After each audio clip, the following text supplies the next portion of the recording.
Bismillahirrahmanirrahim. Assalamualaikum warahmatullahi wabarakatuh. Perkenalkan, nama saya Suryadi. Perkenalkan, nama saya Isanisa. Saya Fatmawati. Saya Surya Bagas. Saya Munaldus Faktisowaru. Kami akan menjelaskan tugas emosional. Halo semuanya. Di sini kami akan menjelaskan bagaimana mengatasi problematika yang ada di sekolah dasar. Simak videonya baik-baik ya. Halo teman online sekalian, bagaimana kabar kalian? Semoga tetap baik dan terjaga kesehatannya ya. Jumpa lagi dengan kami di sini, yang mana akan mengupas sedikit tentang problematika apa aja sih yang ada di sekolah dan bagaimana cara mengatasinya. Mari kita simak. Setiap murid, terutama ketika belajar di sekolah, pasti memiliki perbedaan dan karakter yang berbeda antara satu sama lainnya. Di antaranya seperti dalam kemampuan belajar, kapasitas intelektual, sikap, latar belakang dalam keluarganya, dan lain-lain. Di samping itu, masalah yang menimpa seseorang bila dibiarkan begitu saja dapat mengganggu kehidupannya, terutama bila pada sikap dan perilaku anak-anak yang menyimpang karena adanya suatu permasalahan akan mengganggu perkembangan pada anak. Akibatnya, anak akan mengalami gangguan dalam menjalani aktivitas kehidupan. Adapun beberapa masalah yang biasa dialami anak-anak seperti terjadi pada masalah emosi, masalah penyesuaian diri, masalah perilaku seksual, masalah perilaku sosial, masalah moral keluarga, dan masalah belajar.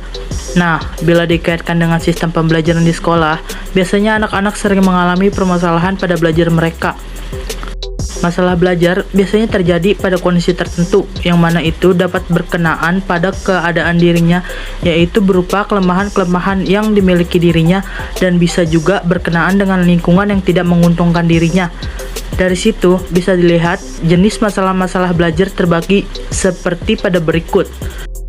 1. Kurangnya motivasi belajar. Keadaan seperti ini diakibatkan kurangnya belajar dan semangat mereka yang bisa saja dapat membuat rasa malas itu muncul. 2. Keterlambatan akademik ini terjadi pada murid yang diperkirakan memiliki intelijensi yang cukup tinggi tetapi tidak bisa memanfaatkan secara optimal. 3. Lambatnya proses belajar. Ini bisa terjadi karena keadaan murid yang memiliki mental belajar dan proses belajar yang kurang memadai, sehingga perlu pertimbangan untuk bisa mendapatkan pendidikan dan pembelajaran khusus.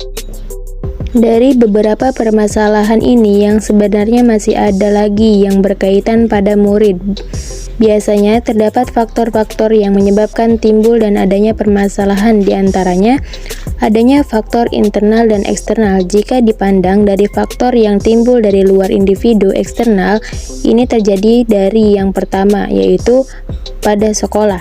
Karena metode yang kurang memadai, pembentukan kurikulum yang kurang fleksibel, terlalu berat beban belajar murid, dan masih banyak lagi. Lalu yang kedua, pada keadaan keluarga. Bisa saja terjadi karena keluarga yang tidak utuh atau kurang humoris, karena sikap orang tua yang tidak memperhatikan pendidikan anaknya serta keadaan ekonominya. Selain itu, adapun faktor internal yang terjadi seperti adanya gangguan fisik, ketidakseimbangan mental, kelemahan emosional, dan kelemahan yang terjadi karena kebiasaan dan sikap salah. Dari beberapa faktor yang menyebabkan terjadi masalah itu, maka kita harus tahu bagaimana menyikapi sikap dari masalah tersebut. Setiap permasalahan bila disikapinya dengan cara yang berbeda, maka akan menghasilkan tindakan yang berbeda dan akan menghasilkan hasil yang berbeda pula.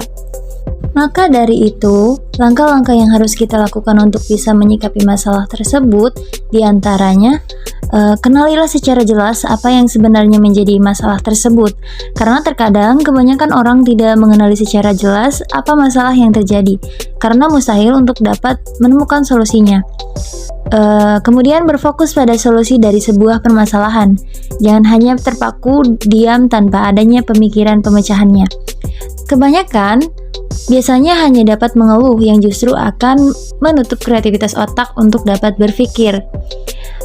Kemudian ambillah hikmah dari setiap masalah yang ada, karena setelah masalah yang telah berakhir, Maka hal yang harus dilakukan berusaha mensyukuri atas apa yang menjadi masalah itu, dan setiap permasalahan yang ada pasti akan membawa hikmah yang bisa mengarahkan pada perbaikan diri kita.